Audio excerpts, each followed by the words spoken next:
Hey everybody, PC Outcast here, back with more Everlasting Summer, continuing along Slavia's good route. At least, that's what we're shooting for. What a disaster, how shameful. I walked slowly, trying to curse myself for all that happened. I shouldn't have peeped in the first place. But if I peep anyway, then I must pay more attention and think of an excuse beforehand. Oh. Didn't take much time to wash myself. It looked like the night made its own ball or possibly a concert. The stars were the lights, the birds and insects were an orchestra, an owl hooting somewhere was its director, the sound of wind in the trees was the applause of the audience. The night looked much more beautiful when you stand in the forest clean and fresh. Suddenly I heard a noise in the bushes nearby. I shivered, but didn't get very scared. Maybe a squirrel or another animal. Nevertheless, I should check it out. I went to the bushes, but didn't find anything or anyone suspicious. Just seemed... With a clean body and a calm spirit, I went to the leader's cabin. Olga was already asleep. I went to bed without taking my clothes off and covered myself with a blanket. I couldn't fall asleep for a long time, remembering naked Slavia, whose image could not be eclipsed by thoughts about finding answers. You don't say. Day 4. Alrighty. I was going to head to breakfast when somebody knocked on the door. It was Slavia. Good morning. Have you seen Olga? I stared at her breasts. It just mesmerized me too much the day before. Semyon? Slavia was looking at me worryingly, but I still couldn't manage to shift my gaze away from her breasts. Is something wrong? On the contrary, everything is just... Olga? I don't know, she wasn't here when I woke up. I finally managed to control myself.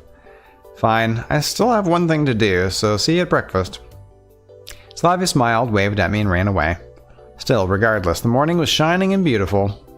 The bright sun was shining over the space and time-displaced pioneer camp Sovyonok, warming its residents and filling them with energy to spend the day productively.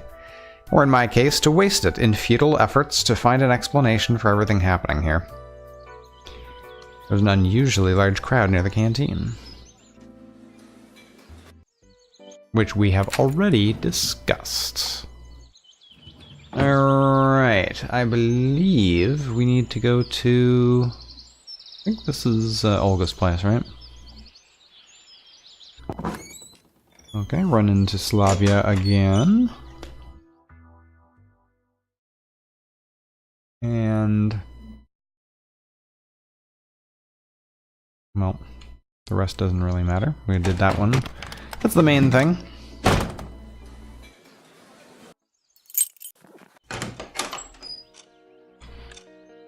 Just asking. Food poisoning? Do not ask about the bundle. Not gonna give her the carbon. She ends up with it anyway, but, you know. Well, there's the bomb.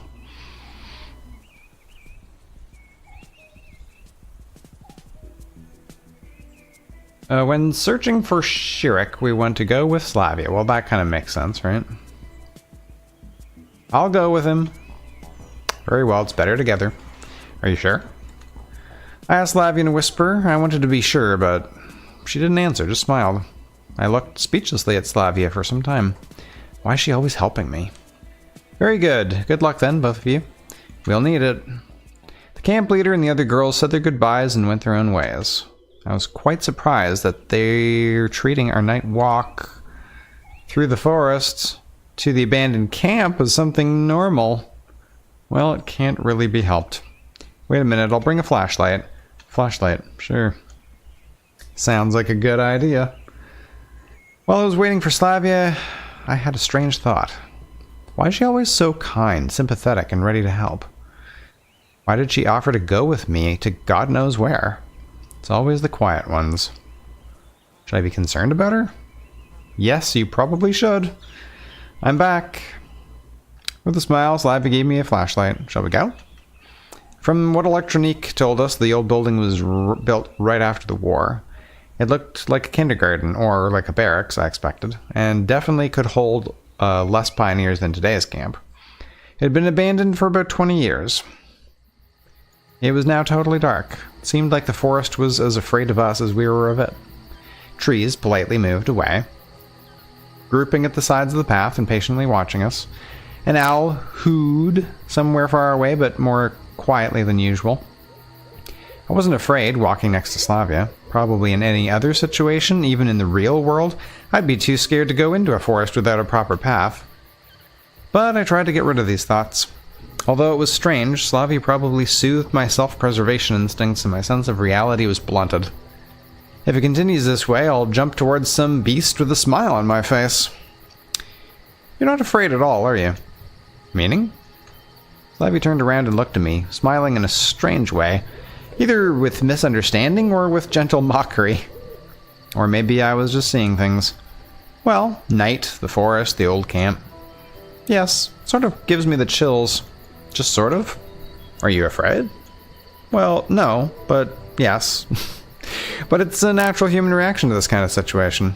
I didn't want to show my fear, but I wasn't really scared. I just felt that being scared is what I should be in a situation like this. It was like my body had stopped producing antibodies to fight against an infection. I was scared, not by the night forest, but by the fact that I was reacting to everything that was happening in the wrong way. On the other hand, I didn't want to make a fool of myself. I see. Slappy smiled again and continued walking. Well, that didn't get us anywhere. The path, surrounded by trees and bushes, was becoming more narrow. The deeper we went into the forest, the less clearly we could see the moon. For a moment, clouds hid the moon, and everything was submerged into almost pitch-black darkness. I closed my eyes tight, and when I opened them, the moon had taken its place again and painted the world in the bright white colors of its night shroud. I only just realized how much I hate the dark. Finally, a clear space appeared far away ahead, and a minute later we were standing at the edge of a forest glade.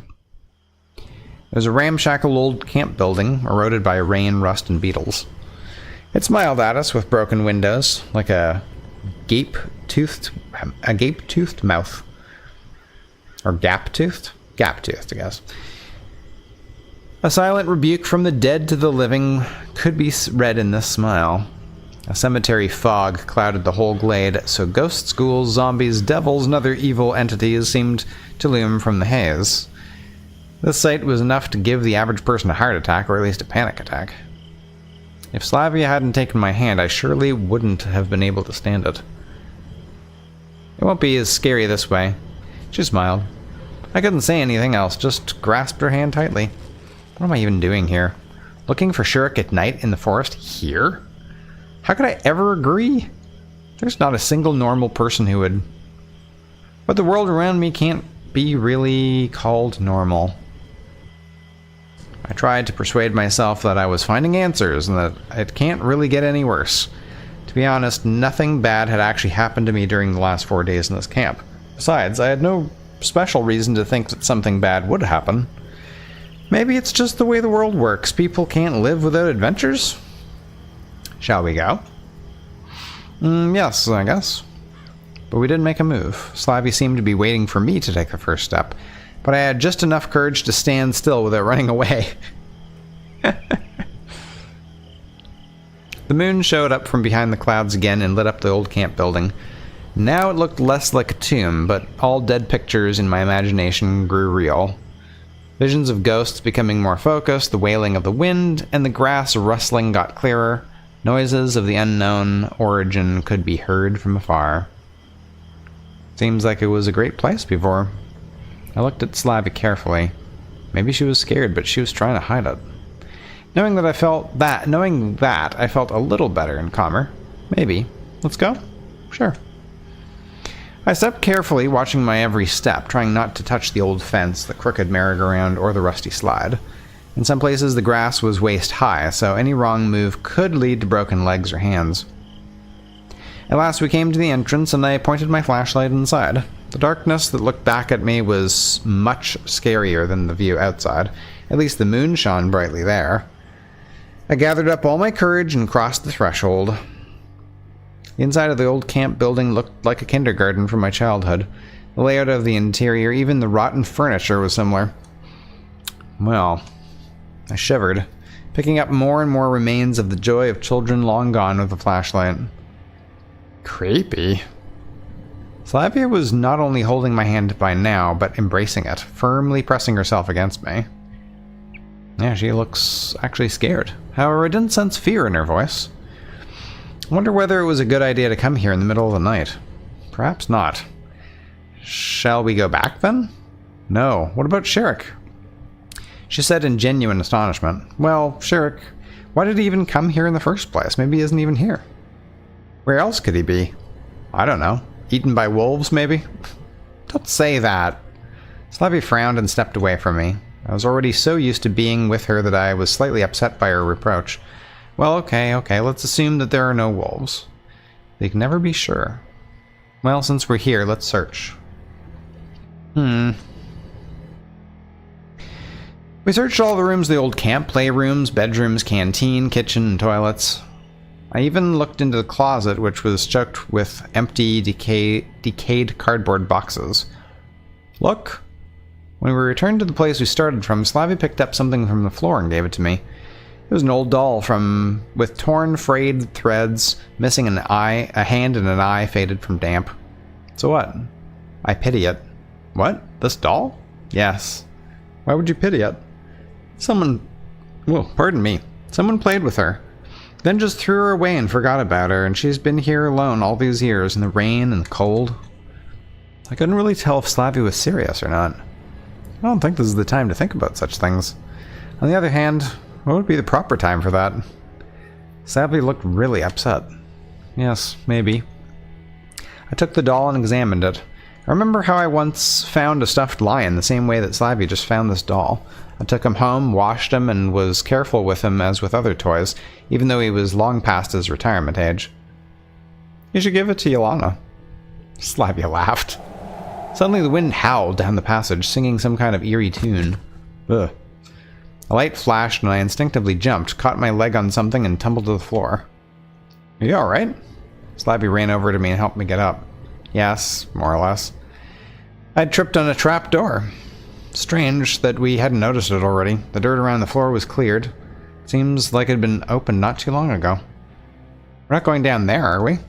I asked, trying to preempt Slavia's suggestion. She only gave me a sad glance.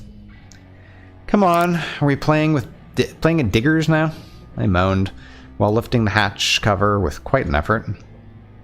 My common sense was crying out, telling me I shouldn't do this. But, contrarily, my logic suggested that if this world wanted to kill me, I'd already be dead. But it was only because of Slavia, otherwise there's no way I would go down there. 2 meters of a rusty metal ladder led down to a dirty concrete floor. I leaned over the edge and illuminated a narrow passage going somewhere into the darkness. And what is there? I think I heard about a bomb shelter under the old camp? Bomb shelter? Well, that's pretty logical, considering the time it was built. Why would Shurik need to go there? I don't know.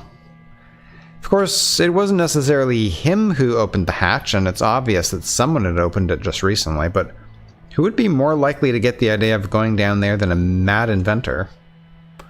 If we discard theories of supernatural involvement, there can be no other humans in this forest. At least that's what I thought. Alright, I'll go first, then if everything's fine, you follow me. What might not be fine? Slavia looked scared, but seemed to ask more out of politeness. Well, I don't know. Rats, for example. Are you afraid of rats? Guess I shouldn't have asked. I sighed deeply and began to descend. Ugh. We advanced slowly, holding hands. In the pitch darkness, the flashlight was not helping much. Only occasionally it would illuminate pieces of old newspapers and scrap metal laying here and there. Suddenly it began to feel as if the walls and the ceiling, covered in endless twisting cords, were pressing in on me, as if the passage was getting narrower. I spread my arms, trying to measure the passage's width. Are we still far off? Asked Slavia sadly. Far from where? I've got no clue. Alright. Just then a massive metal door appeared before me as if from nowhere. "Oh," cried Slavia softly. I tried the handle and it seemed to yield a bit. "You ready?" "Not sure." Though, speaking frankly, what could you prepare for in such a situation? The wheel turned a few times, squeaking horribly, then finally reached its limit and went quiet. I pulled on the door with all my weight and it reluctantly opened. There was some sort of chamber behind it, which turned out to be the bomb shelter itself. When we entered, the light suddenly went on, making me flinch. Though it was likely that there was an independent power source here, at the time when these catacombs had been dug, people had been building things to last. The bomb shelter looked exactly like what I imagined. It had everything needed to sustain prolonged human existence during a war. The lockers contained chemical protection suits, gas masks, dry rations, and water cans. At the far wall, I noticed a lot of various tools: pressure meters, radiation meters, a radio, and some others. However, this place looked like nobody had ever used it, which was not actually that surprising. Furthermore, it looked like nobody had ever entered it after it was built. Slavy gave me a questioning look. Well, Shurik's definitely not here. But was he? No idea, but if he was here, he couldn't just vanish. I looked around the room again and noticed another door on the left, in the wall to my left. Maybe there? However, the door wouldn't open. What if he barred it from the other side? But why? I don't know. Still, it was quite possible, assuming he was there at all. By the look of things, Shurik was hiding, maybe running from someone. Such thoughts made me uneasy, and I felt like putting myself on the other side of the door as fast as I could. I pushed hard, but the door only gave a dull creak. Here, maybe this could work. Slavy handed me a crowbar. I fumbled with it, considering how I could better tackle the door. Let's give it a try.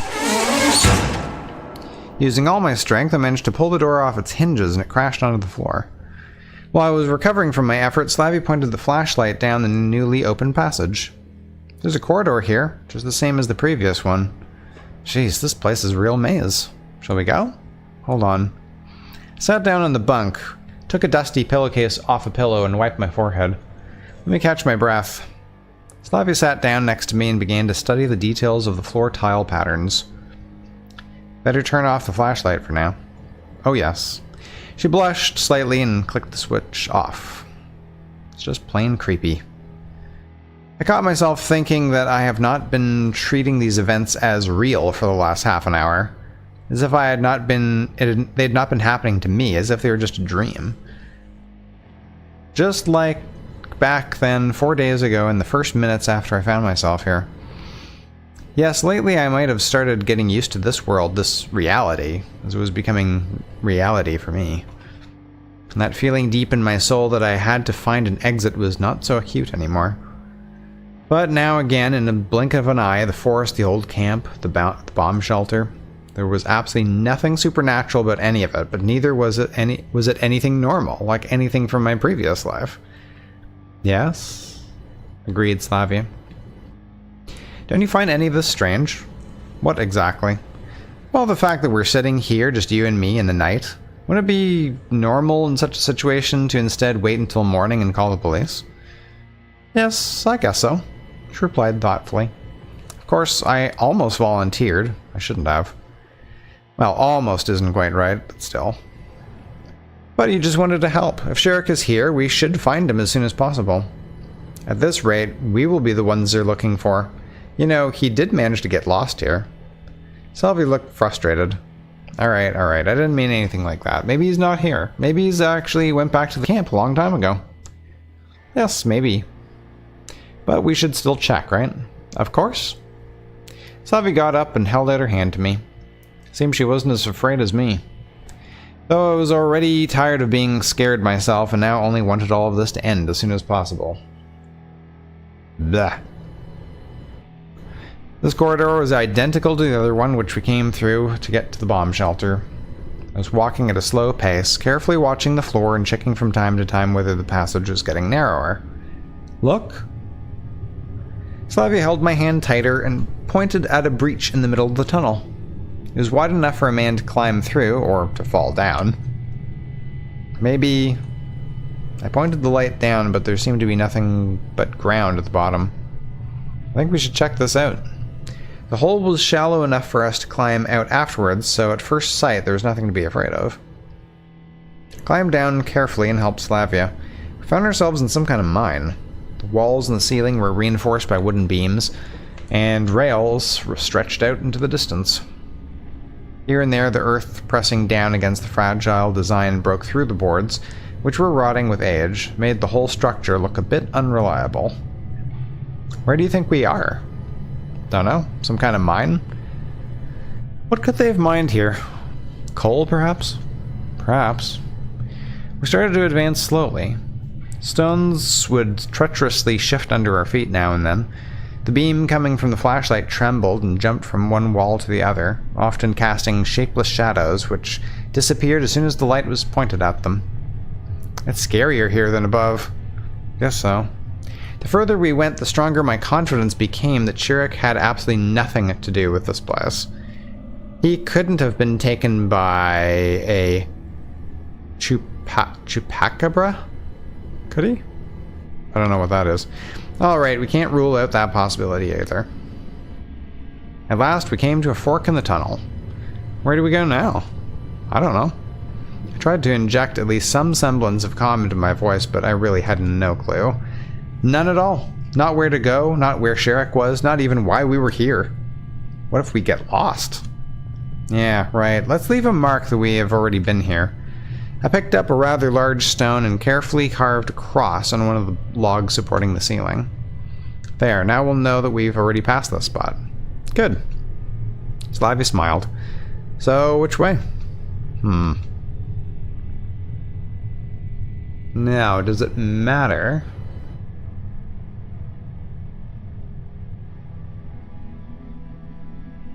No, doesn't matter which way we go, according to the information I've got here.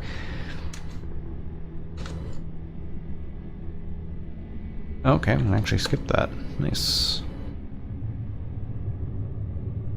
Come on, just keep going left. There we go. Another turn. After another turn, the flashlight lit up a wooden door. Well, at least that's something.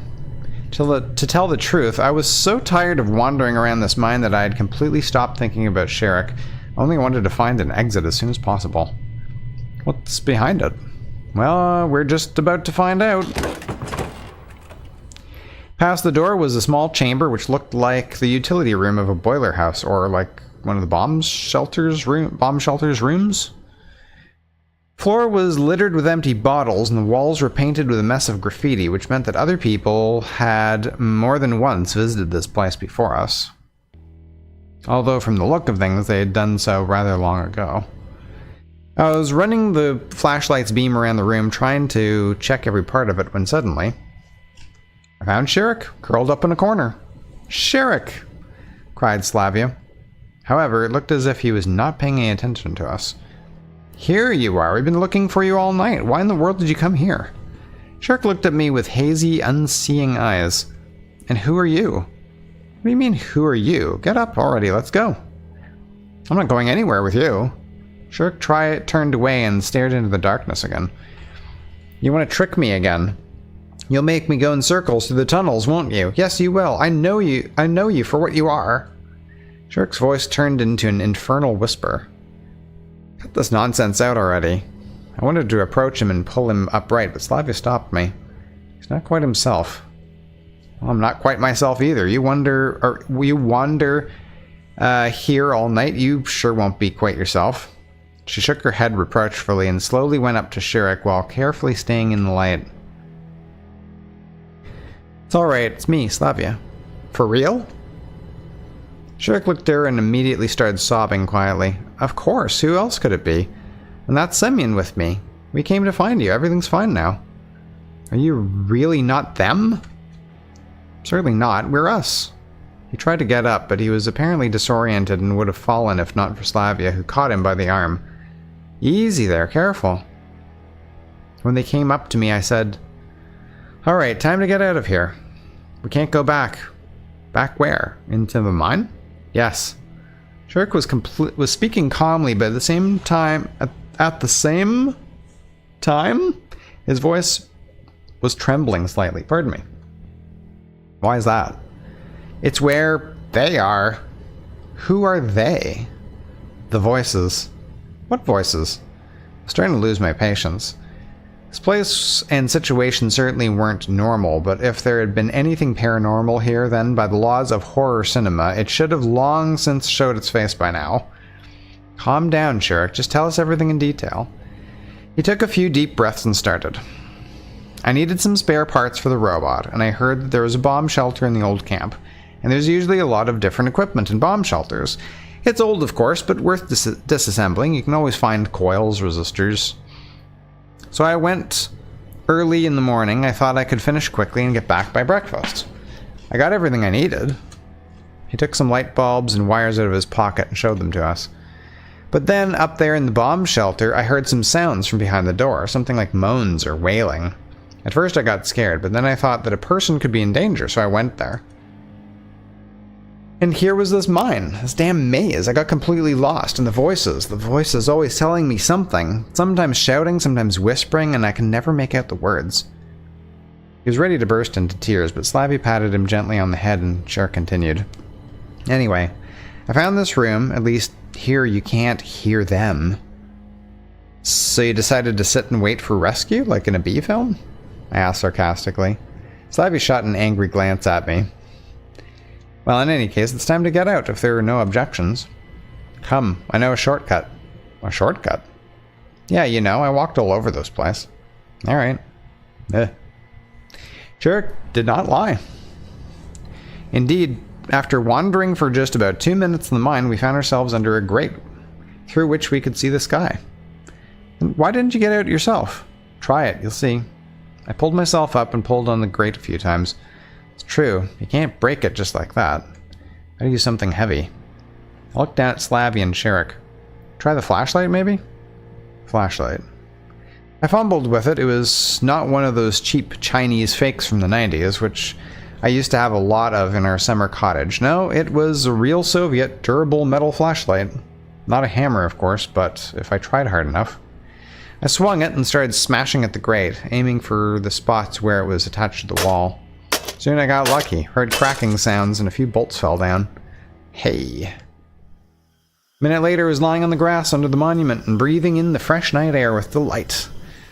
Although after the mine, any air would seem fresh. Well then, I'll be going, thank you. Shurik looked a bit lost.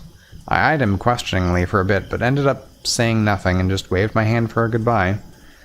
After all, I had neither the strength nor the will to talk to him. And what would I say to him? Scolding him now is no use, and the same probably goes for trying to learn anything. What a night. Slavy was sitting next to me and looking dreamily at the moon. Right, so if someone told me just a week ago that I would go to a pioneer camp and would even have to crawl through bomb shelters, but it was fun, in a way. There was indeed something amusing about all of this, but there was also something strange. During the last few hours, absolutely anything could have happened to me, but in the end, nothing at all happened. In a couple of years, I would probably remember this as just a funny incident from childhood, if I lived that long. What do you think? Did he really hear something there? I don't know. It's possible, of course, but most likely it was just his imagination. In such a situation, anyone could start imagining things. That was not only the most logical explanation, but also the most probable one, because nothing had happened to me in Slavia. Well, I, for one, think he should go see a psychiatrist. I guess he should, laughed Slavia. Alright, time to go to bed. I felt like I needed to say something to Slavia. I was not sure that I wanted to, but I could feel the need. Thank you. For what? She gave me a surprised look. I wouldn't have managed without you. It was nothing. Slavia blushed. I was in her debt. Again. I wonder how I could repay her, at least partially, for all that she's done for me. I stared at the night sky, slowly falling asleep. All of today's adventures left me so tired I had no more strength left. You know, under different circumstances, I would have surely confessed my love to you, I said, losing touch with reality. Thoughts usually work much faster than common sense, but Slavia wasn't there anymore. It's probably for the best, at least she didn't hear. Though it's strange, why did she leave without saying goodbye? Well, whatever. I'll sleep on it and see you in the morning. So tired, I barely made it to the camp leader's cabin, but there was light in the window. That means she's waiting for me. And that in turn means that I'm in for a lecture again, and this time it'll be just as pointless as ever. I had absolutely no desire to discuss whether I was right or wrong. The deck chair standing nearby was beckoning me like a friend, as if suggesting I should sleep in it, forgetting about the mine, Shurik, and the camp leader. Here you are, I said blankly, still looking at my cherished deck chair. Semyon. Yeah. We found Shurik. Slavia will give you the details tomorrow, and now I'd really like to sleep. She looked at me confusedly for a moment and then replied, "Oh well, fine." I didn't know if mentioning Slavia played its role, but half a minute later I was already in bed. The events of the day kept turning over for a short while in my head, but soon it started to ache, and it was as if my consciousness switched to safe mode and started to reboot. Right then. On to day 5. Well, thank you very much for watching and joining me for this episode. Hope you enjoyed it. And we will see what's next in the next episode. Take care.